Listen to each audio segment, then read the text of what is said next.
Hi everyone, I'm Danny and today we are going to be making jars of inspiration. I find these are really helpful for decluttering areas, making sure that those really cool items don't end up getting broken or what have you. I have a few examples here. I'll also show you some more at the end of the video, but this one here I made quite a while ago. It's rather large. You definitely don't have to do one this big. I just had a lot of shells that I had collected, so I was just going to make sure that that had a space. And then today we are going to be making our very own jar of inspiration anywhere that you feel like you need inspiration the most. This can be themed for something specific, or it could be generalized stuff that you're like, I really need a home for this and I don't want it cluttering up my house. That's okay too. You can put it in a jar of inspiration and it will be safe and protected from dust, and all of your items will be visible for you. So that is what we're going to be making today. Are you ready to get started? First step, choose a jar. Once you've chosen your jar, all you have to do is make sure it's thoroughly cleaned out with soap and warm water. And if you want to remove the label, you can go ahead and let it soak in hot water for 15 minutes or so, and then you can easily remove it. I kind of had to scratch it off a little bit, but then once I did, then it kind of got all of it off, and then I was able to remove the sticky stuff. And then once you get it all cleaned out, you want to make sure it's all dry, because if you have any water left inside, then it will ruin any items that you put into it. So making sure that you get all the water out is really important. You can either let it air dry for several hours, or you can just grab a dry towel and you can go ahead and make sure that it's dry yourself.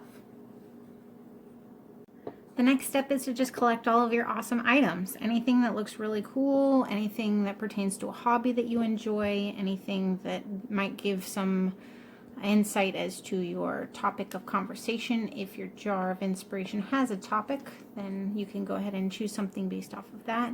Here are some things that I've collected that I just find particularly interesting. And obviously anything will work, so you can choose anything you'd like.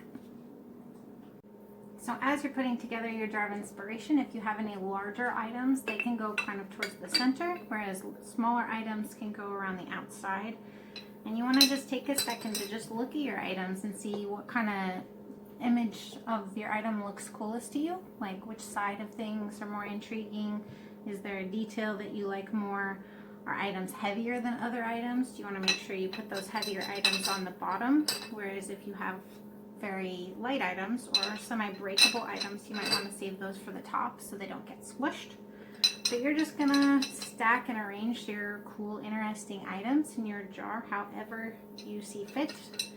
And it's just to look cool and to inspire you. So take your time and have fun with it.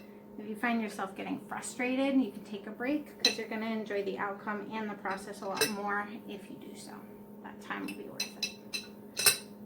Alright, so I've taken some time and I have made my jar of inspiration layered in all the ways that I find most interesting. I've got some glow-in-the-dark stars and some keys. I've got some dice and some petrified wood. Found that bit at the beach there, that's cool. So just fill it full of all kinds of good stuff that you find interesting, and then when you're done, you can go ahead and decorate the lid if you want. So here's the jar of inspiration that I just finished, and then to show you some other examples, here's some other ones that I've done before. This one here, I had a lot of shells, obviously, that were taking up quite a bit of room, and I didn't really know what to do with them, so I put them in here. I've also got some hornet's nests in there, and some feathers, and some moss. Just interesting, cool nature stuff. I find nature interesting, so I usually include them, and rocks. And then I just kind of like decorated the lid with some hot glue and twine.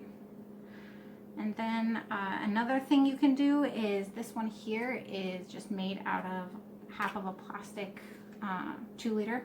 And then I used hot glue gun around the top to kind of make sure that the edge wasn't going to scratch me. And then I filled it full of rocks because, again, I really like rocks. And then I just followed this like tutorial on Pinterest on how to like make this little hangy thing. So there's that. And you just have lots of different things that you can do with all these jars. So you can just experiment with it, have fun with it. Usually when I'm done with it, I put it in a place where it's going to inspire me the most. At my station where I'm trying to be productive is a good place.